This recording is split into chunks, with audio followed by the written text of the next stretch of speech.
Welcome to all of those of you who are watching in the mall right now. A bunch of you watching on Facebook Live right now, too. We're so glad that you're joining us there as well. And again, happy Father's Day to all of our dads. It's so great to be with you this weekend. We just celebrate the impact that you make on your families. And coming into this weekend, dads, I was thinking about kind of one question. What is it that makes us great? Not just dads, all of us, though, you know? What does it mean to be great? And in fact, I was thinking about that question about a week or so ago as I was watching the NBA Finals. Any of you been watching along with that? You know, wrapped up last weekend. And I was thinking as I was watching the NBA Finals, it's specifically about a series we did, a month and a half or so ago, out of the book of James. And James wrote a little statement there that just speaks to perseverance and what it looks like to be great. He wrote this. He said, "Blessed is the one who perseveres under trial. Having stood the test, that person will receive the crown of life." What a great statement right there, huh? How great would that be to have the crown of life? And maybe you're wondering what this crown of life business is all about. You know, will it be worth it? How much joy will that involve? I'm not making this up. The word that we translate crown from the Greek language is the word Stephanos, from which we get the word Steph, as in Stephen, as in Steph Curry,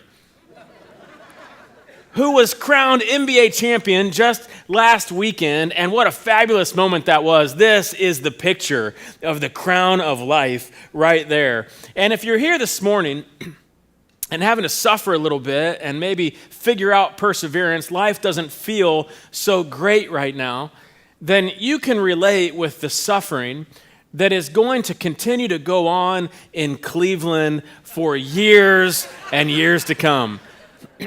I just got to say, watching Steph Curry, watching him play is such an incredible display of greatness, of athleticism and grit and toughness, and it just gives all of the little guys around the world like me so much hope. And I was thinking, there's just something inside of us, isn't there, that just aspires to be great. You want to be a great boss. You want to be a great friend. You want to be a great athlete. Maybe you want to be a great student. We want to be great dads. I don't think anybody wakes up. I've never met anyone who woke up and said, you know what, today I'm just going to go for mediocre. Like, that's what I'm going for today, mediocre. No, all of us really want our one and only life to really count for something. But most of us make one critical error in our ambition.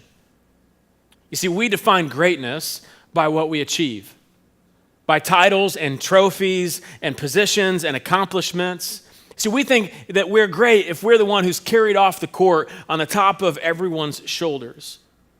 And so the more recognized you are, the more awards that you have or degrees that you have or certifications that you secure, the higher you begin to climb on the significance meter.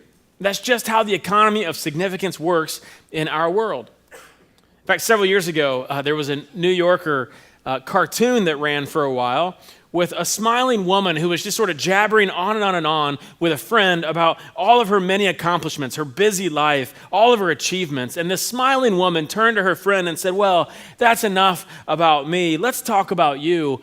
What do you think about me?" Now, somewhere down deep inside, we all recognize that there's a difference between doing something great and actually being great. There's a quote that I keep in my office. It's on a canvas, hangs on the wall. It's by my good friend, John Ortberg. John says this, I look at it every single day. John says, the most important task in life is not what you do, but who you become.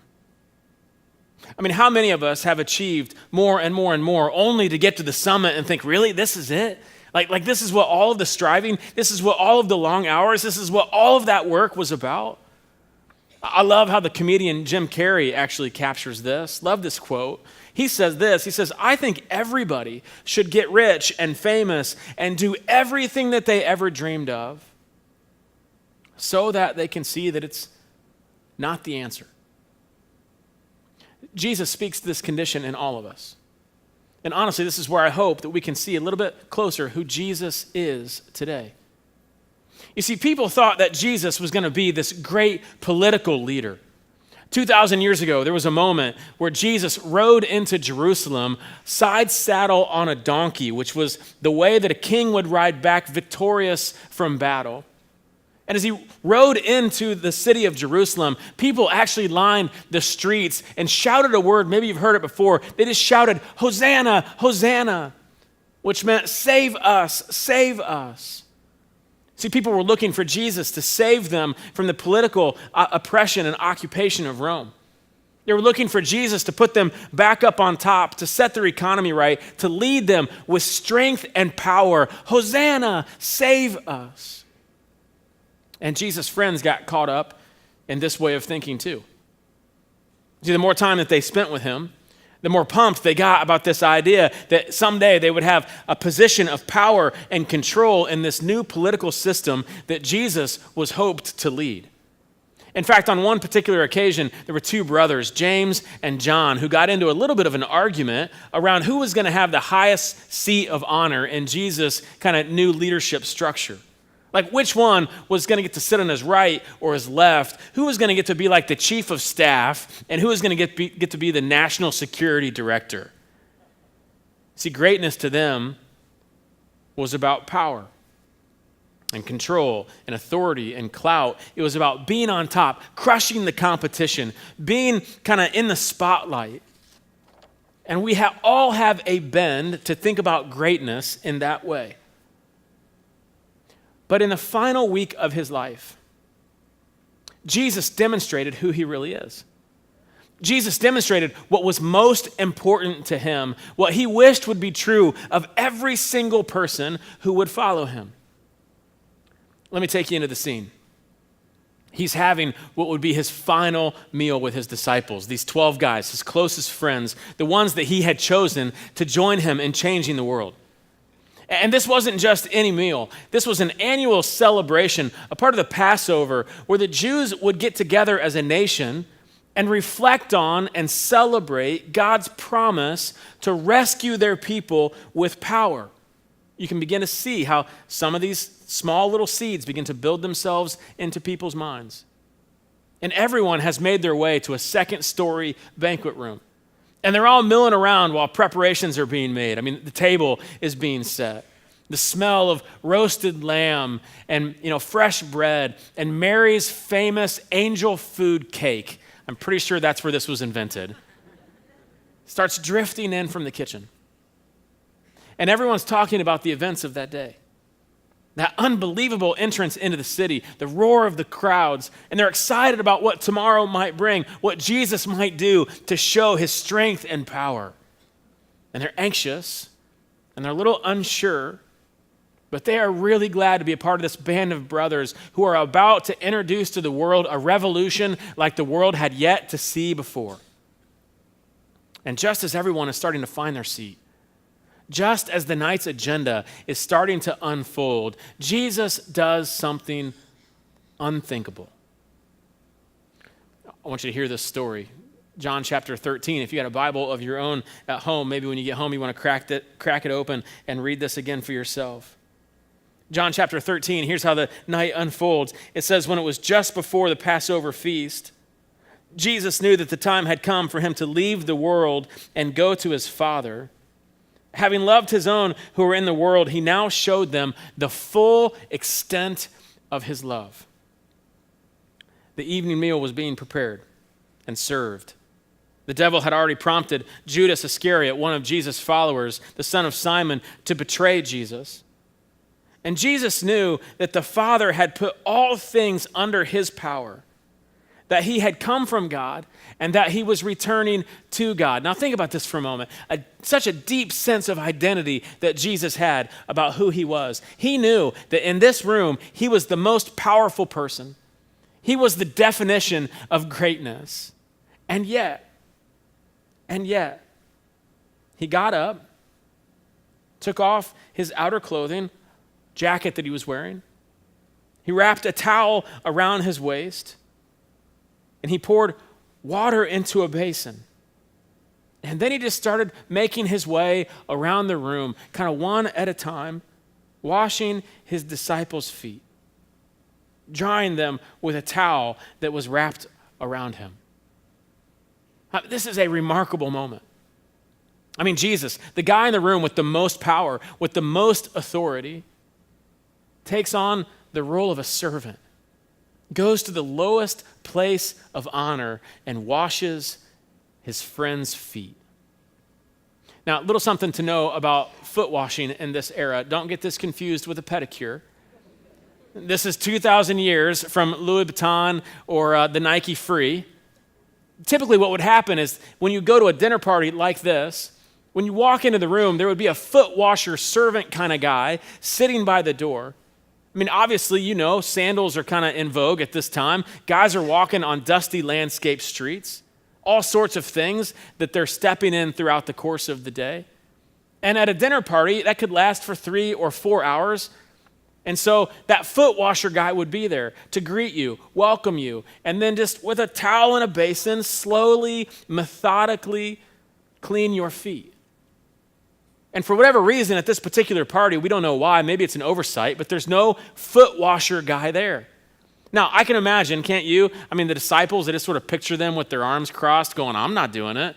Now, I know there's no foot washer guy, but I'm not washing anybody's feet. You see what Peter stepped in today? I'm not washing Peter's feet. Somebody else take responsibility. And somebody else does. Jesus makes his way over. And he takes on that servant type role. And he began slowly, methodically washing the disciples' feet. Can you imagine how quiet that room got? Can you imagine how embarrassing that moment was? I mean, Jesus, the most powerful guy in the room, got down on his knees. He stooped to the lowest place of honor. He took on the very nature of a servant. Later, Paul would describe him as that in Philippians. The very nature of a servant, humbled himself and demonstrated a willingness to do for them what they were too proud to do for each other. On this last night with his friends, before the drama of his death would begin to unfold, in this last lesson, one of the very last, after 3 years of teaching these guys, he says, guys, listen, greatness is not defined by rising to power. Greatness is about kneeling down and serving somebody. I mean, guys, you've been watching me do amazing, miraculous, attention-grabbing things for 3 years, but let me just tell you who I really am. I am a humble, compassionate, generous servant who is willing to do whatever it takes to help my son or my daughter experience the very best from their life. Had an interesting experience in this just last weekend. In January, my son Andrew turned 10 years old. And many of you know, I've told stories before, that there is nothing that this little boy loves more than to be outside. He loves basketball and loves flag football. And so for his 10th birthday party, all he really wanted to do was have a 3-on-3 basketball and round-robin flag football tournament in our backyard, which is great, except we know Rockford in January, not such a great time for that kind of party. So we pushed it off. We said, listen, buddy, you can do that. We'll do it in June. In fact, June 10th, last Sunday, was the day for his party. And you can imagine, for 5.5 months, this little boy planning, preparing, organizing what's going to be an epic tournament in our backyard. You can also imagine then the puddle of tears that we stood in last Saturday night when we looked at the forecast. And it called for rain. Not just any rain, though. We're talking like Noah's Ark rain, like torrential downpour, bucket after bucket of rain. And as a dad, and dads, especially today, you can identify with this feeling. I thought to myself, no, this can't happen. I got to do something about this. What do we do best, dads? We solve problems, right? I got to solve this problem. And that's when I thought, I know exactly what I'll do. There is no problem that a dad cannot solve without the use of a power tool. I know, I'll get my leaf blower and I'll just stand out there while they're playing basketball and I'll just dry that court as long as it takes. And that's what I did, just back and forth for an hour or so as they played, keeping the water off of that court. You see, because as a dad, and dads, you get this, moms, you do too. There is nothing I would not do to help my son. There's nothing that I would not do to help my daughter experience the very best from life. even if it means wearing a leaf blower in the pouring rain. And I think that's exactly what Jesus is modeling for you and me. There is nothing that he will not do. There is no depth that he will not stoop to, no task that is so mundane, no need too great that he is not willing to get down on his knees and grab a servant's towel and a basin and enter into our experience so that we can encounter transformation, so that our hope could be renewed, so that our lives could be changed from the inside out. And I just wonder, as I'm reflecting upon this encounter with Jesus and who he is, I just wonder where you need Jesus to do that in your life. Where do you need him to get down and get involved in the reality of what's going on in your life right now? Peter resists, by the way. I mean, he can't quite get his mind around all that Jesus is doing. He actually comes to Jesus. Jesus makes his way around to Peter. It's his turn to have his feet washed. And he says, no. You're not going to wash my feet, Jesus. No. I know who you are. I know the authority that is yours. I got too much respect for you to get involved in the muck and the mire of my life. You know where I stepped today. No. Not my feet. And let's just be honest. We resist too, don't we? We don't want Jesus to enter our need. We don't want him to get involved in those dirty, messy, embarrassing areas of our life. We don't want him to be close enough to see what we stepped in that day. I mean, it's really great to think of Jesus as a character in a painting, with a towel draped over his arm, compassionately meeting other people's needs. But that's for other people. That's not for me. But think about who Jesus is. Think about who we have discovered him to be in this series. Jesus will not back away or recoil from your life. He will not reject you. He will not lecture or condemn. He is still willing to pull up alongside of you and give you a fresh start, no matter who you are, no matter where you've been, no matter what you've done. Remember back to what Gordy reminded us of last weekend when he shared with us those words from the Apostle Paul in Romans chapter 3, when he said, "For all have sinned and fall short of the glory of God." All of us have. But all of us have been justified. All of us have been given redemption because of who Jesus is. Because of what he has done to seek and to save us no matter how lost we may feel. You know, it was amazing last weekend to watch. I sat where you are sitting, to watch so many friends make their way up to the front of the auditorium here. If you remember, there's a big cross here on the stage.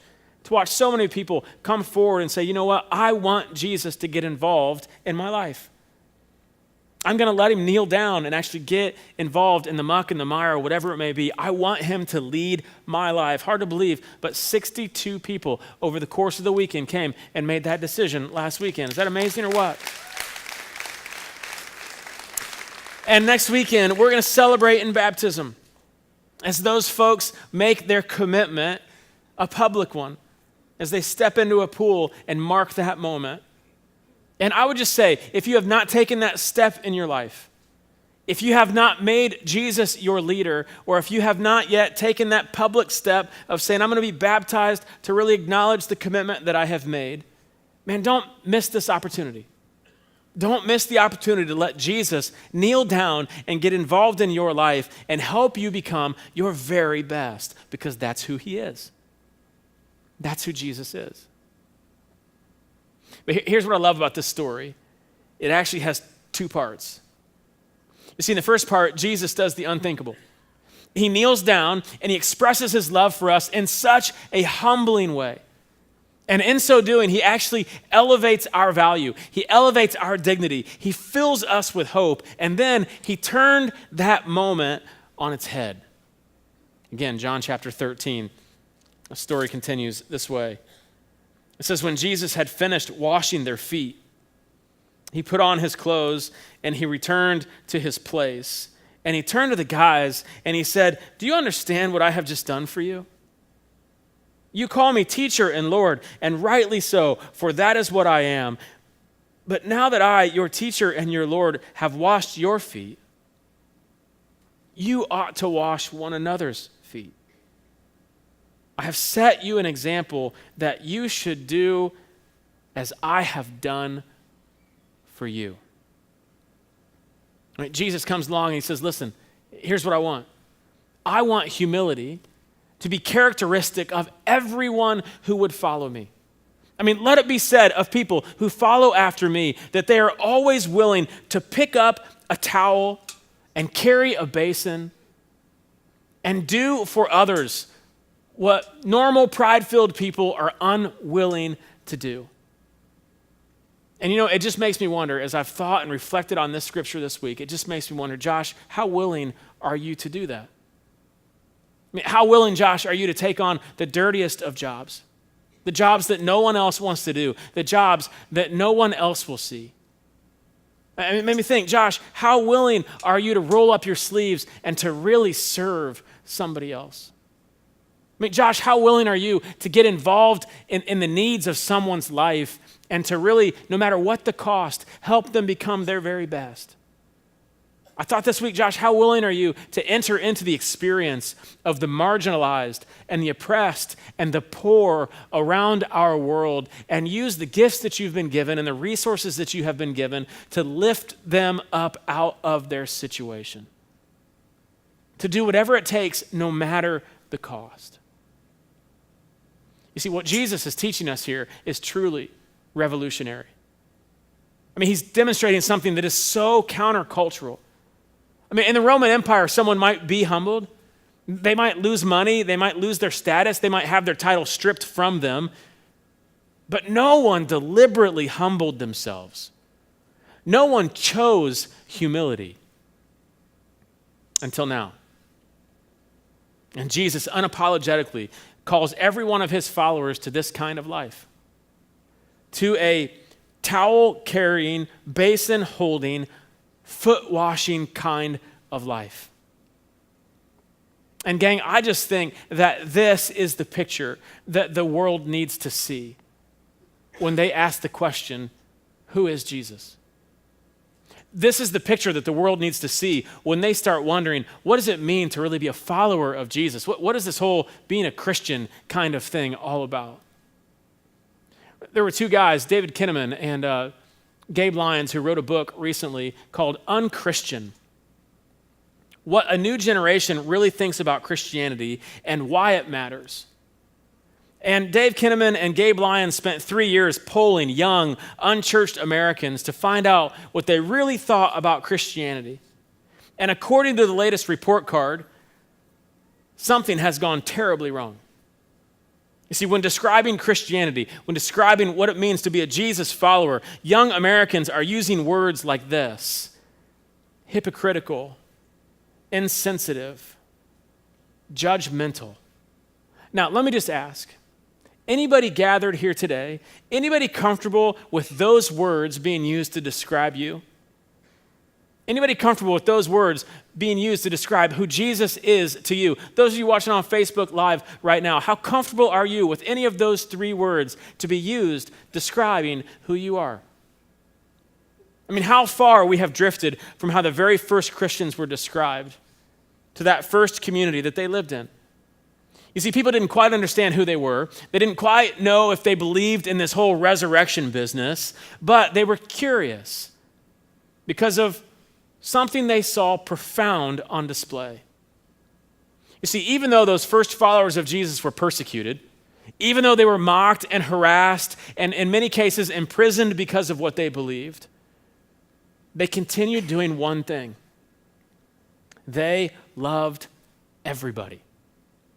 And over time, that was in fact the mantra that people would use to speak of those first followers of Jesus. They would say, those people love everybody. I read a real fascinating description of those first followers of Jesus the other day. There's a guy named Rodney Stark, who's a sociologist, who analyzed the growth of the early church. And this is what he had to say. He said, Christianity in those first days served as a revitalization movement that arose in response to the misery, the chaos, the fear, the brutality of life in the Roman world. Christianity revitalized life in cities by providing new norms and a new kind of social relationships They were able to cope with the urgent problems of that day. To cities filled with homeless and impoverished, Christianity offered charity as well as hope. To cities filled with newcomers and strangers, Christianity offered an immediate basis for attachment. To cities filled with orphans and widows, Christianity provided a new and expanded sense of family. To cities torn by racial divides, Christianity offered a new basis for unity. To cities faced with epidemics and fires and earthquakes, Christianity offered effective nursing services.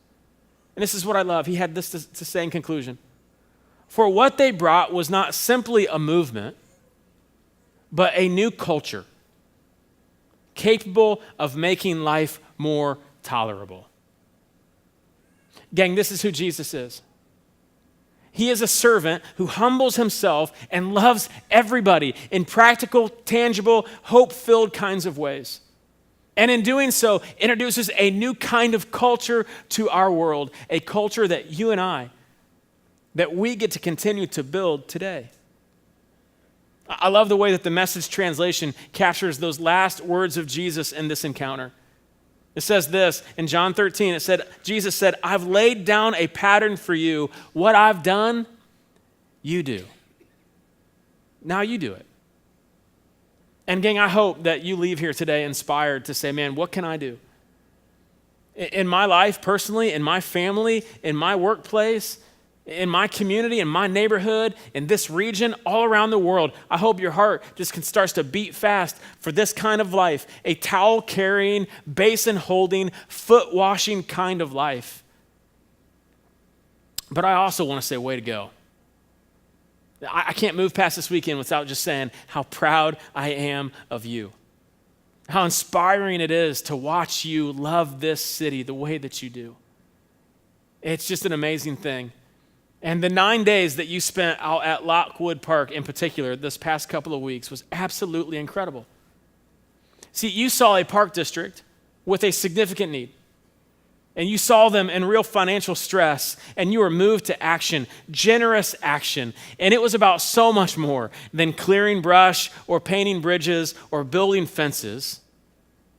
What you did is you restored hope in our city. And I'm so thankful for you. And the team is too. They put this together. Here, check this out.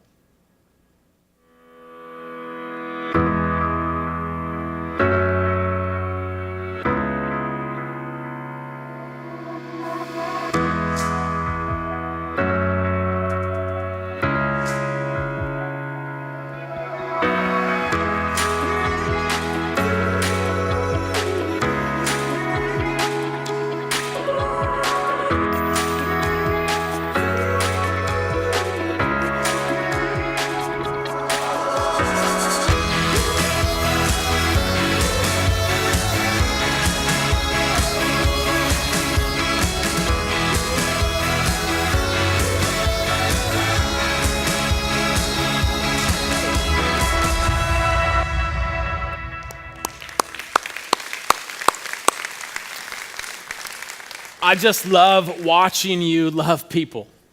I just love the way that the power of Jesus is so alive in your life that you just can't help but to reach out and bring hope to others. And I love watching you do it year after year. 12 years now, you've been showing up every summer with a project like this to bring help and hope to others. And now here's the deal, gang. You just never know when those sorts of acts of service are going to cause somebody to ask why. That's been a phrase that we've used for years with ShareFest. We're just going to love on people until they ask why. And I can just tell you already in the last week and a half or so, there are emails that have come in where people are asking why. Why would you guys do this? Why would you roll up your sleeves? Why would you give of yourself so selflessly to this community? You just never know when that moment's going to come, and you'll have an opportunity to introduce somebody to the transforming power of Jesus, to renew their hope, to change their life. In fact, earlier on this morning, I'm not making this up, I was backstage and I got a text message from Dan Wolf. Dan leads our launch team on the weekends here, and he happens to be right now in New York City with his middle son on a little excursion that they're on together. And he sent me a text to say, you're not going to believe this, but last night I was in Times Square wearing my ShareFest t-shirt, and someone stopped me and said, Rockford ShareFest, I'm from Rockford, I know what you guys do. Is that amazing or what? You just never know. You never know when the impact that you're making is going to lead somebody to understand and see who Jesus really is. And gang, I hope that you'll just be inspired to keep doing that more and more and more in your life. But here's the deal. I also want to invite you into some really special experiences where we can continue doing that together. Because my guess is you're not done yet, are you? And neither am I. In fact, we got two things coming up this summer, two exciting opportunities for us just to pick up a towel, pick up a basin, and love our city. One of them is a project I want to invite you into this weekend with an organization called Kids Around the World. Some of you know who they are. They're based right here out of Rockford. They're a local nonprofit who builds playgrounds around the world that bring joy to families living in extreme poverty. Now, most of the time, Kids Around the World will build a playground in a third world country, and what happens at these playgrounds are amazing. Yes, they help provide a place for kids to play, but they also become a place where community leaders in those third world countries can be together and come up with plans together about how to lift their communities out of poverty. And some of you have built playgrounds in these different locations with them in the past, but this summer, we're going to build with them one of those playgrounds right here in Rockford to bring hope right here to our city. And it's going to be at the brand new Cherry Valley Elementary School. And some of you know, years ago, Cherry Valley was one of our very first Rockford ShareFest projects.